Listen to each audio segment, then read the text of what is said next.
buddies, right? They paid a huge price, and it really pisses me off, and why I've been an advocate to fix the Afghanistan policy in 2017 and even to the Biden administration before the debacle, or to actually sever the Iranian control in Iraq so that Iraq can actually be a free and independent country and not subjugated by Iran, is because if you're going to ask, I mean, truly, that's a long. These I guys. talked to him that night. It was, man. How'd you feel when they got sentenced though, and you knew the deal, and you knew like this was just a bad shoot. They didn't. The intention obviously wasn't there. They weren't murderers. They weren't what they were made out to be, and they worked for your company. And these guys are getting damn near like life in prison. What does that feel like? But beyond that, they were given an extra. This is how bad the prosecutors were. They gave them an extra 30 years prison based on some old drug war law because they used a machine gun in the commission of their crime. Right, so kind of based on the 80s, in a war zone, using machine gun, ignoring the fact that the machine gun had been issued to them by the State Department and was a required piece of their gear. That's how shitty these prosecutors were. But where's the judge on that? Like that's so obvious. Just as bad. So there's a reason the DOJ, Department of Injustice, prosecuted them in Washington, D.C., not in Idaho or Montana or Colorado, right, in normal states where these guys came from. Not a jury of your peers in Washington, D.C. Yeah, you're pretty much guilty on those juries, it seems like, with anything. Yeah. Pretty much everyone I've talked to is like that. But you were advocating for their pardon, I imagine, directly to the president. Like, because it did, obviously, like he did it towards the end of his first term. He didn't do it during the term. Nope. Like, what were those conversations like? Was he saying, are they really actually innocent? Was he going back and forth on that? I didn't have that level of direct conversation with the president. I didn't have that kind of relationship with him, but certainly talking to the people around him. A lot of people that reviewed the case realized how political it was. Yeah. And that, would you say that was effectively like I mean, obviously Blackwater became other things. It was a catalyst that destroyed the company. Right. Yep. That's gotta, you do everything right for so long, you build something, it's your baby. One off shit, right, wipes out a whole lot of attaboys. Yeah. Did that change your worldview significantly as it pertains to the United States and how we operate?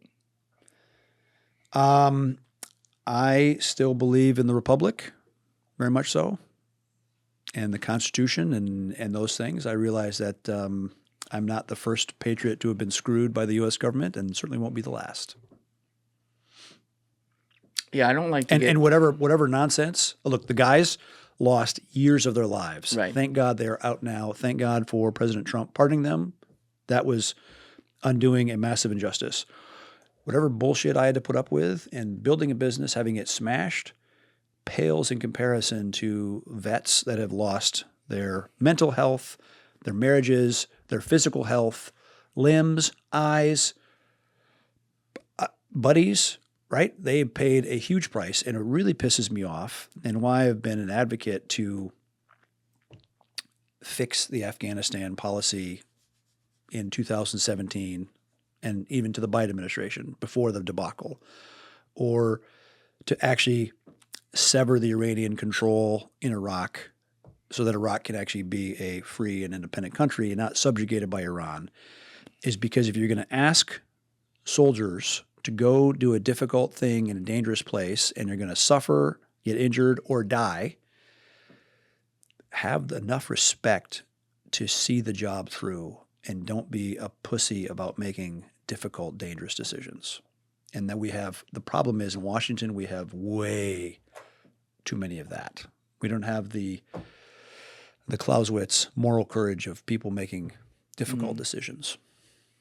How did you pivot after that as Blackwater got dragged through the mud and sold it in 2010 for 0.8 times 2 years previous cash flow. So if you have your hedge fund weenie audience, it was a absolute fire sale. Yeah. After the banking crisis and all the rest, it was just wrecked. Because of all the politics and all the the legal assault from every aspect of the federal government, which was also quite an education. And I have a true visceral hatred of the bureaucracy in Washington. I can tell. But at that point, we had done 20 helicopters for the UAE, basically upgraded them, and our price was a third of what Lockheed was going to charge to do the same thing. And so that led to us moving because of Somali piracy. The leadership in the UAE wanted to, because Somali piracy, you had 80 to 90 ships taken per year, held for 6 months to a year and a half, and get a ransom paid of $5 to $10 million. And so the UAE wanted to do something about that, and I laid out a program which tried to coordinate with the State Department. Because I remember going to the Keep that mic, sir. I remember going to the Assistant Secretary of State for Africa under Obama. And I said, imagine if we could raise money to do a counter-piracy police program in Somalia. Okay? If I raised money from a Gulf country to do that, would you want to be involved? And I remember him coming back to me 3 days later. He says, great idea.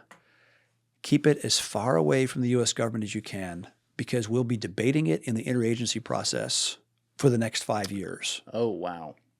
I said, well, okay. Self-awareness.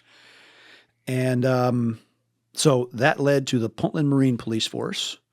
We made a documentary about it called The Somalia Project, if people want to follow up. Probably worth pulling up on Yeah, let's do that. YouTube. You've seen that, Leslie? Mm-hmm. We did it knowing it would be controversial to have, the left loves to throw the pejoratives. Those white mercenaries. That's it right there, the project.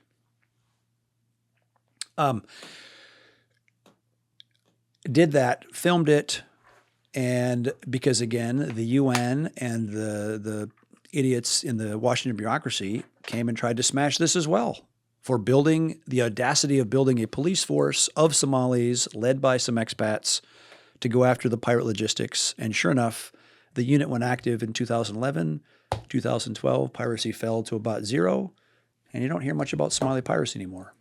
Shocking how that works. Yeah. Why does the And it UN... cost the U.S. taxpayer zero money. In fact, the Captain Phillips, the rescue, when Dev Group did that program, them rescuing him cost more than what our counter-piracy program did. Yeah, I would believe that in a second. I've heard how big that operation was. Had a couple guys from different agencies that So were on that. really, since I sold BW, I have not been a U.S. government contractor at all. I've not taken a dollar in any kind of U.S. government contract. But I really figured out how to do that kind of stability operation, policing, security work, aviation in difficult places, all without U.S. stuff. So it's been quite an education. Thank you guys for checking out this clip. If you haven't already subscribed, please subscribe and hit the like button on this video. It is a huge, huge help. And if you'd like to check out this clip's full podcast episode, that link is in the description below or right here. And finally, you can follow me on Instagram and X by using the links in my description below.